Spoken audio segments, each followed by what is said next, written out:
Alors voilà que ces bras ouverts nous invitent à rentrer dans la deuxième salle. Et la deuxième salle, après le jardin d'Éden et le mystère qui s'est mis à, disons, se représenter, car le mystère se représente ici, eh bien cette deuxième salle est une sorte de temple.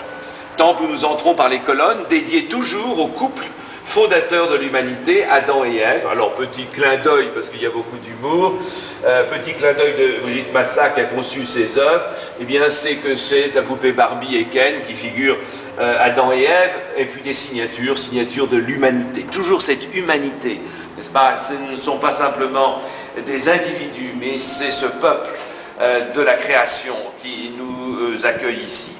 Tout naturellement, il y a depuis le métal, le bronze ou l'acier, en l'occurrence ici, et jusqu'au bois dont nous apercevrons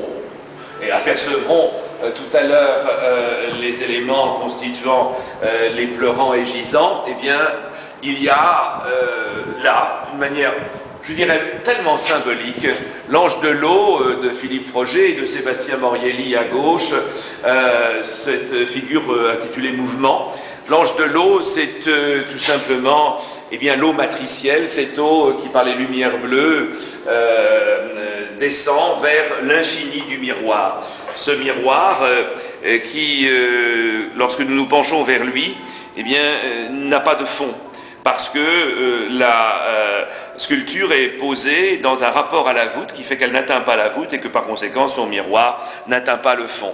C'est un infini, je l'appelle personnellement le confessionnal transparent.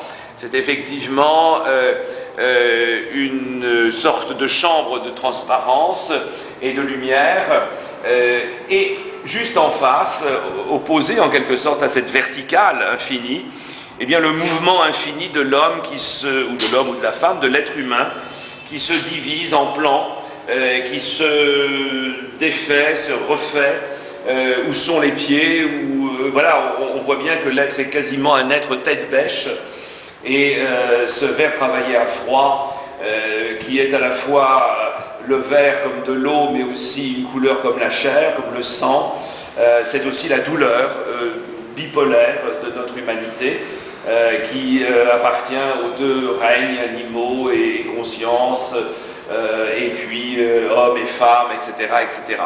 Et bien évidemment l'ange, d'une part, le mouvement qui pour moi est l'être humain, d'autre part, et c'est là tout le récit, c'est mon propre rêve à partir des œuvres des artistes, après les colonnes du temple d'Adam et Ève, nous invite à méditer sur la mort. Et cette œuvre de Christian Audoux, qui est en même temps psychiatre, bien entendu, se trouve ici dans un des idéaux des stèles de la création à la place parfaite.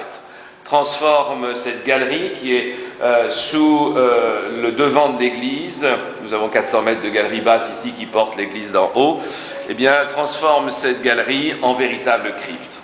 Ce qui est tout à fait remarquable, c'est que, parlant hier à une psychologue qui s'occupe d'accompagner les malades en phase terminale, elle me disait à la suite de la visite de cette crypte que les gisants qui sont ici retiennent leur souffle, que les tensions données par les éléments d'acier qui tiennent les parties en bois, la tension là est encore la tension de la vie. Et que donc ces gisants sont ce dernier mouvement de l'énergie absolue de la vie qui nous emplit. Et de même qu'eux sont dans la tension de la vie, de même les pleurants qui les accompagnent sont voilés. Sous le voile, il y a effectivement le mystère. Nous sommes dans un lieu d'initiation et où tout est à dévoiler, où tout est encore voilé, où tout a été dévoilé et va à nouveau se voiler. Nous sommes dans un lieu de la révélation autant que de la monstration, pour reprendre un terme profondément religieux. Il y a là effectivement quelque chose qui est à la fois pudique et impudique. Il y a ce qui est l'élément même de l'art, un contraste, un paradoxe, une opposition, un combat, parce qu'il s'agit bien ici d'assister sans le voir au combat de la vie et de la mort. Et c'est à ce moment-là que je peux ne presque plus parler pour que vous entendiez Erik Satie et que vous entendiez là-bas, dans la troisième salle, ce qui est le passage vers ce que nous avons vu, que nous commençons à voir depuis l'entrée, cette représentation de phase là-bas, à l'extérieur du côté de l'opéra, qui en symétrie de notre entrée par le couple, l'enceinte de parole et par le roi, est l'origine, l'ADN. Nous allons évidemment vers ce qui fonde notre mémoire humaine et la musique va nous y aider. La musique qui est représentée par une installation de Neil d'Ourson. Et cette installation, c'est un clavier dressé. Et ce clavier a été travaillé par l'artiste, décoré. Mais quand vous allez le voir, pas seulement en contre-jour, mais de face, vous verrez que c'est quasiment une colonne vertébrale. En tous les cas, peu à peu, j'ai découvert que c'était la colonne vertébrale qui précède la double spirale de l'ADN et que nous allons découvrir dans une salle où nous allons rentrer entre la déesse mère du Mexique et l'arc-en-ciel, l'au-delà de Jupiter, comme l'ont intitulé les artistes. À droite, c'est notre amie mexicaine, Marisa Quiles, et à gauche, c'est les Irlais, qui sont deux sculpteurs céramistes, qui entourent donc Neil d'Ourson, et bien entendu, la déesse en poudre de marbre, la céramique de l'arc-en-ciel, signe donné à l'arche de Noé lorsque, après le déluge, elle s'arrête sur le mont Ararat. Eh bien, cela nous introduit à l'harmonie, parce qu'effectivement, on ne peut pas passer à travers la mort vers l'origine sans la réharmonisation.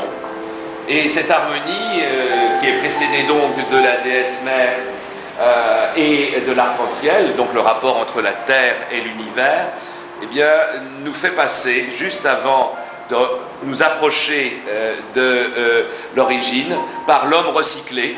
Cette fois-ci, ce n'est plus l'homme de bronze, c'est l'homme de plastique, ce n'est plus l'homme du forgeron, c'est l'homme de la civilisation contemporaine, de Gartner, et puis, à droite, de notre ami Girard, la folie. Cette folie qui est une danse qui s'enlace, s'entrelace, dont les mouvements laissent des traces et prennent dans une sorte de nœud lui-même spiralé, ces figures agitées qui proviennent des recherches de Philippe Girard sur son ordinateur et qui, d'épure en épure, choisie, est une véritable création informatique. Et cette création informatique, elle est aujourd'hui la véritable expression du rêve. L'homme recyclé, la folie trinitaire et maintenant la double spirale. Et on comprend qu'il y a un petit peu d'humour à trouver ce lampadaire de la ville de Paris à 3 branches, juste devant le drapeau tricolore. Et tout ça devient des signes, et à la fois d'une familiarité parisienne, urbaine, et en même temps d'un sens donné à la vie, à l'histoire de la vie. Nous sommes aujourd'hui dans une société qui aime beaucoup le récit, que l'on pratique dans les entreprises, en politique, on raconte des histoires, et ça nous permet, ces récits, d'entrer dans une sorte de biographie partagée, pourrait-on dire. Enfin, en tous les cas, ce sont des techniques de psy collective très à la mode. Et il est vrai qu'ici, j'ai voulu raconter une histoire, ou plus exactement, l'histoire a voulu se raconter à moi. Cette scénographie était symbolique, et aujourd'hui, elle est devenue romanesque.